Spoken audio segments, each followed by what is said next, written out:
నీవు ఏ స్థితిలో నుంచి పడితివో అది జ్ఞాపకము చేసుకుని మారు మనసు పొంది ఆ మొదటి క్రియలను చేయుము. అట్లు చేసి నీవు మారు మనసు పొందితే సరి, లేని ఎడల నేను నీ యొద్దకు వస్తా, నీ దీపస్తంభమును దాని చోట నుంచి తీసివేతును.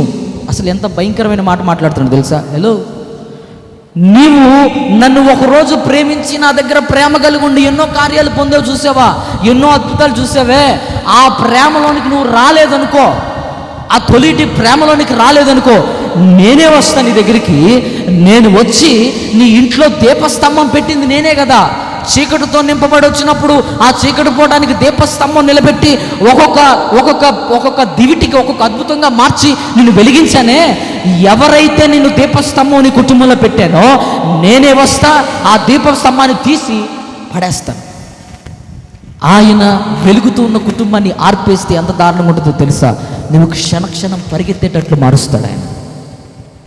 కానీ మన సంఘం గురించి ఆయన మాట్లాడతాడు, నేను నీ ప్రతి అవసరతను తీరుస్తా, నేను నీ కష్టాల నుంచి విడిపిస్తా, నీ కన్నీటి నుంచి విడిపిస్తా. ఎప్పుడో చెప్పనా, నువ్వు నా కోసం ఏం చేయాల్సిన పనిలే, నువ్వు నన్ను ఏదో ఉపవాసాలుండి అది ఇది ఏం చేయాల్సిన పనిలే, నీకు నాకు ఒక్కటే మధ్యలో అడ్డుకుందిగా బిడ్డ, ఆ ఒక్కటే ఏమిలే, నీవు నన్ను ప్రారంభ దశలో ప్రేమించేదానివే, ప్రారంభ దశలో నా మీద ఆసక్తి చూపించేదానివే, ప్రారంభ దశలో దేవుడు దేవుడు దైవ సేవకుడు మందిరం అని పరిగెత్తేదానివే, నా గురించి అనేక మందికి ప్రచారం చేసి నా సంఘము నా మందిరం అభివృద్ధి చెందాలని ప్రయాసపడేదానివే, ఆ మొదటి ప్రేమ దగ్గరికి తిరిగి రా అంటున్నాడు. హల్లెలూయా, హల్లెలూయా, హల్లెలూయా.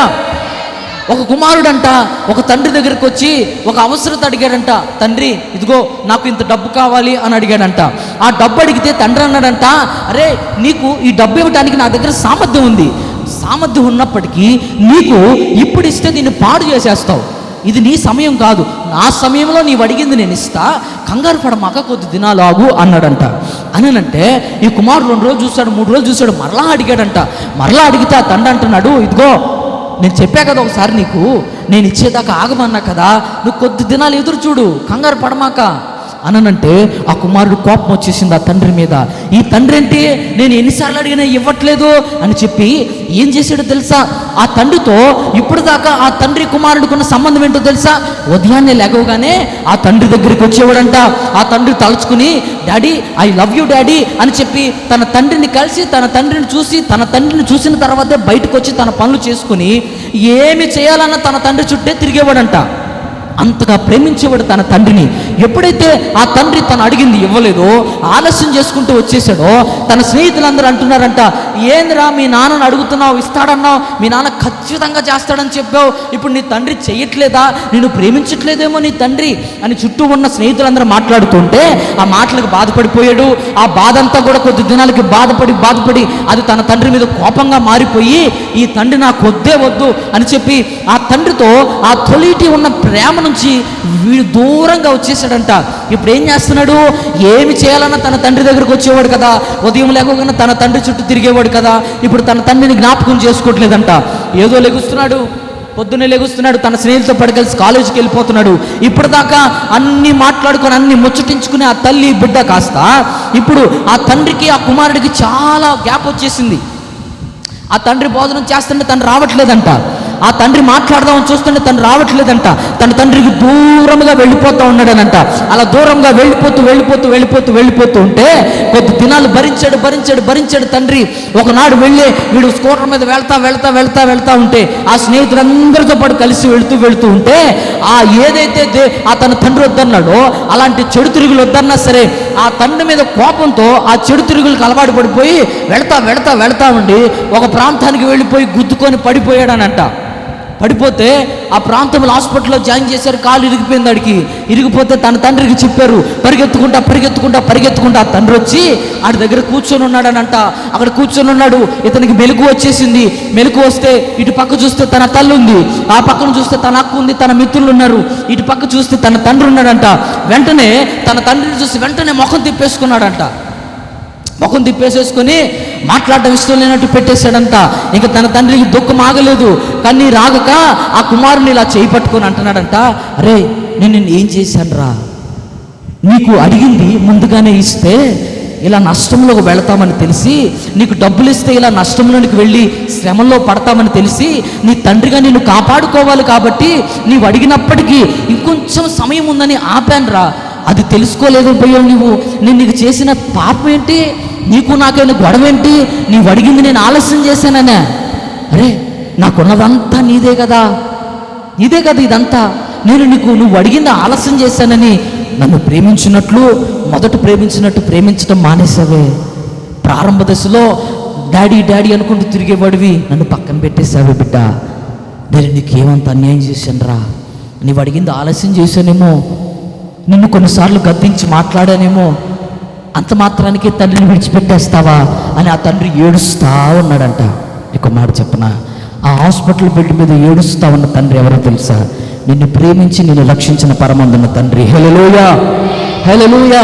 చాలా సంఘాలలో చాలా బిడ్డలు ప్రార్థిస్తూ ఉంటారు, అయ్యా మాకు ఇది కావాలి, అది కావాలి, మా కుటుంబం కష్టాల్లోనికి వెళ్ళిపోద్ది అని ప్రార్థిస్తూ ఉంటే, నీవు అడిగిన సమయానికి ఆయన చేయలేదని, నీవు అడిగిన అవసరం ఆయన తీర్చలేదని చెప్పి చాలామంది దేవుని మీద ఇష్టాన్ని చంపేసుకొని దేవునికి దూరం అయిపోయే విశ్వాసులు చాలామంది.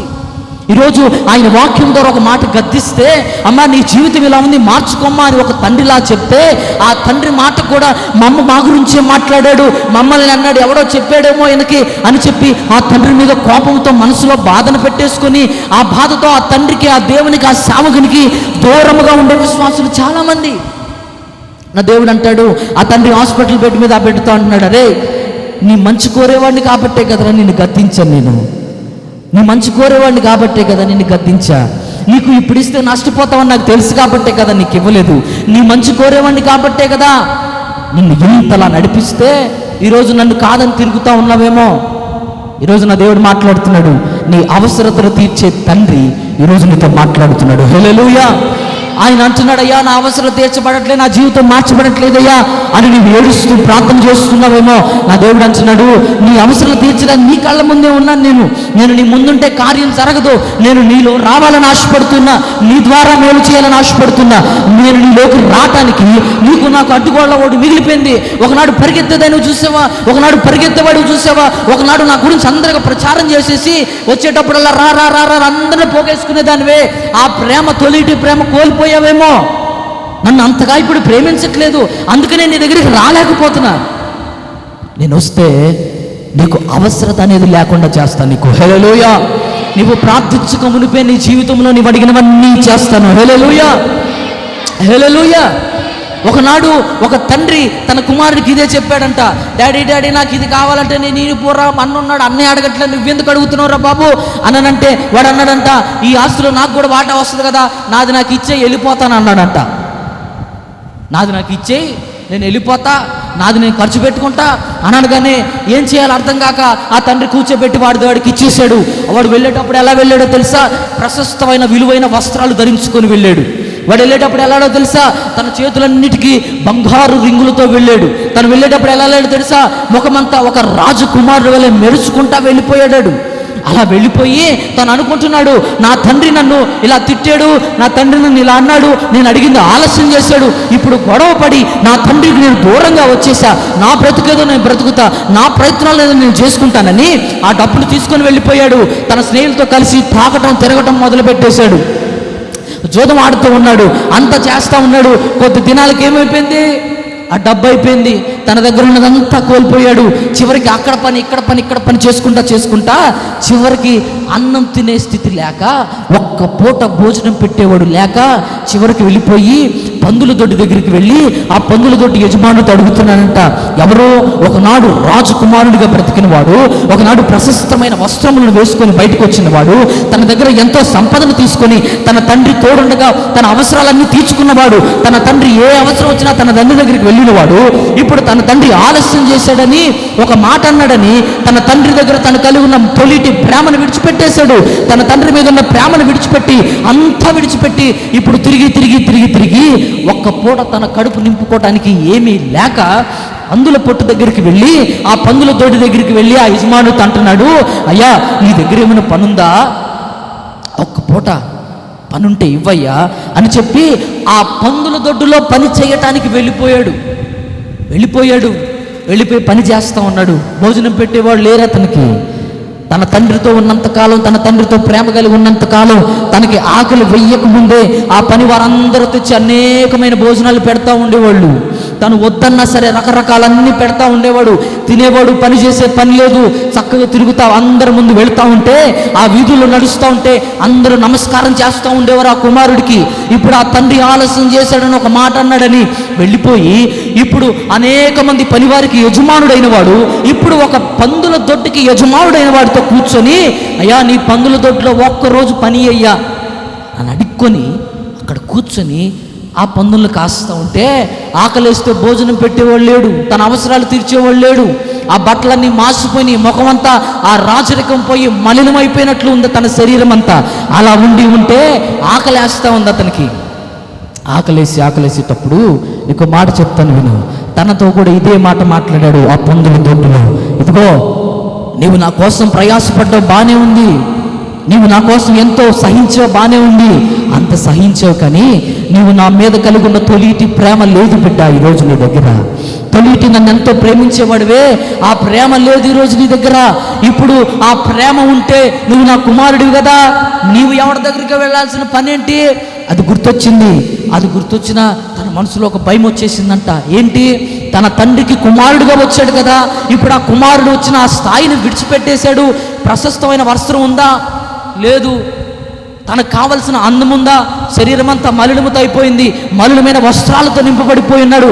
తనకున్నదంతా సర్వం కోల్పోయి తన చుట్టూ శ్రమల ఊబిలో కూరుకుపోయి ఉన్నాడు. తనకు ఒక ఆలోచన వచ్చింది. ఏంటో తెలుసా? అరే, ఒకనాడు నా తండ్రితో నేను కలిసి జీవించేటప్పుడు నాకు ఏ రోజు ఆకలి బాధ తెలియలేదు కదా. నా కళ్ళ ముందుకు ఒక శ్రమ వస్తుంది, ఒక శత్రువు వస్తున్నాడు అనగానే నా తండ్రి ముందు వచ్చేసేవాడు. ఒకవేళ నా తండ్రి దగ్గరికి పరిగెత్తుకుని వెళ్తా ఉంటే నా తండ్రి నా కోసం ప్రార్థన చేసి నా ముందు నిలబడిపోయేవాడు. ఆ శ్రమ అంటే ఏంటో కూడా తెలియదు. నేను అల్లో వచ్చేస్తుందనే లోపే నా అవసరం తీరిపోయేది. ఈరోజు నేను ఎందుకు ఈ స్థితికి వచ్చేసాను? నా తండ్రితో నేను కలిగి ఉన్న తొలిటి ప్రేమ లేదు ఈరోజు నా దగ్గర. అందుకే ఇప్పుడు ఈ మలినమైన వస్త్రాలతో, ఈ అపవిత్రమైన జీవితంతో, ఈ ప్రశస్తమైన వస్త్రం లేకుండా నా తండ్రి దగ్గరికి నేను వెళితే నా తండ్రి నన్ను ఆహ్వానించడేమో. ఎందుకు? నా తండ్రి దగ్గర పనిచేసే బానిసలు, పనివారు కూడా నాకన్నా అందంగా ఉంటారు. నా తండ్రి దగ్గర పనిచేసే వాళ్ళు సైతం నాకన్నా మంచి తింటా ఉంటారు, నాకన్నా మంచి వస్త్రాలు కట్టుకొని ఉంటారు, నాకన్నా శుభ్రంగా ఉంటారు. ఈరోజు నేను అక్కడికి వెళితే ఆయన కుమారుడిగా కాదు కదా, ఆయన దాసుడిగా కూడా అంగీకరిస్తాడో లేదో. అయినా నా తండ్రి ఆ మొదటి ప్రేమని ఏమన్నా జ్ఞాపకం చేసుకుని ఆయన దాసుడిగా నన్ను అంగీకరిస్తాడేమో అని ఒక ఆలోచన వచ్చేసింది ఆ కుమారుడికి. ఇప్పుడు ఏం చేస్తున్నాడు? ఆ పందుల దొడ్డిని విడిచిపెట్టాడు. ఆ పందులను విడిచిపెట్టేశాడు. ఆ పందుల ఆ పొట్టుతో ఆహారం నింపుకోవాలి, తన కడుపు నింపుకోవాలనుకున్నాడు. ఒకనాడు పంచభక్ష పరమాణాల వంటి భోజనం తినేవాడు ఆ పంది తినే ఆహారాన్ని తినడానికి సిద్ధపడిపోయి తన తండ్రి తొలిటి ప్రేమ గుర్తొచ్చేసి, నేను వెళ్తాను ఆ తండ్రి దగ్గరికి, అట్లీస్ట్ దాసుడు గారి నీ కాళ్ళ దగ్గర పడుంటానయ్యా అని అడుగుదాం అని చెప్పి తన తండ్రి దగ్గరికి వెళదాం అని చెప్పి ఒక భయంతో బయలుదేరాడు. ఏంటో తెలుసా?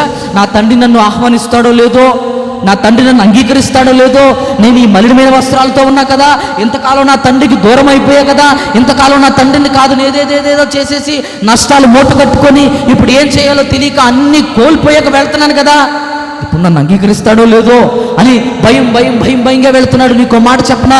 నీ జీవితంలో దేవుని ఎదుటి తొలిటి ప్రేమ కోల్పోయినప్పుడు, దేవునితో నువ్వు కలిగి ఉన్న మొదటి అనుబంధం నువ్వు కోల్పోయినప్పుడు, దేవుడి దగ్గర అనేకమైన ఉదయం లేచిన దగ్గర నుంచి సాయంత్రం దాకా నీ అవసరత ఏదైనా ఉన్నా, నీ సమస్య ఏదైనా ఉన్నా నా దేవుడు తీరుస్తాడని నీ సేవకున్నట్టు పెట్టుకొని, నీ దేవుడినంటూ పెట్టుకొని తిరిగే ఆ రోజులు మర్చిపోయినప్పుడు, ఆ యొక్క సహవాసం కోల్పోయినప్పుడు, నీ దేవుని కోసం ఎంతో మందిని పోగేసుకొని దేవుని ప్రేమను అనేక మందికి చూపించుకుంటూ తిరిగి ఇప్పుడు ఆ ప్రేమంతా కోల్పోయినప్పుడు మళ్ళా దేవుని దగ్గరికి ఎలా వెళ్ళాలి?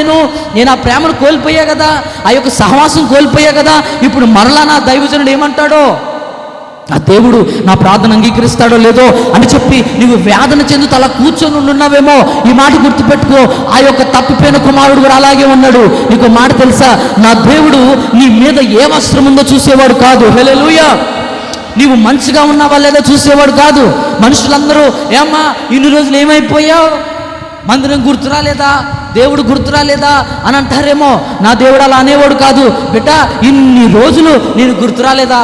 అయినా పర్లేదు, ఇన్ని రోజులైనా నన్ను గుర్తుపెట్టుకొని వచ్చావు కదా, ఇదిగో ఈ మొదటి ప్రేమను ఎత్తుక్కుంటూ వచ్చావే, అదొక్కటి చాలు అని నిన్ను కౌగిలించుకునే అంత ప్రేమ కలిగిన వాడు. హల్లెలూయా, హల్లెలూయా.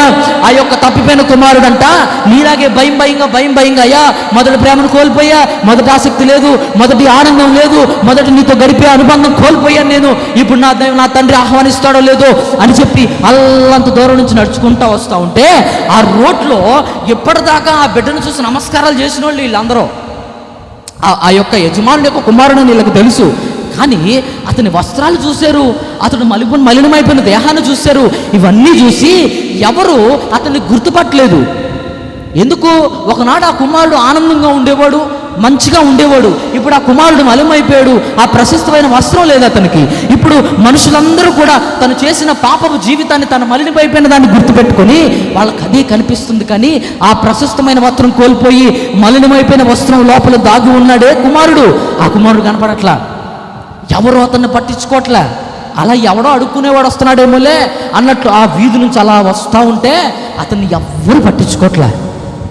కానీ అల్లంత దూరాన ఆ మేడ మీద తన తండ్రి ఏదో అలా తిరుగుతూ ఉండి అలా రోడ్డు వైపు చూసేసరికి తన కనుచూపు మేరలో ఒక వ్యక్తి నడుచుకుంటా రావటం కనపడిందంట అతనికి.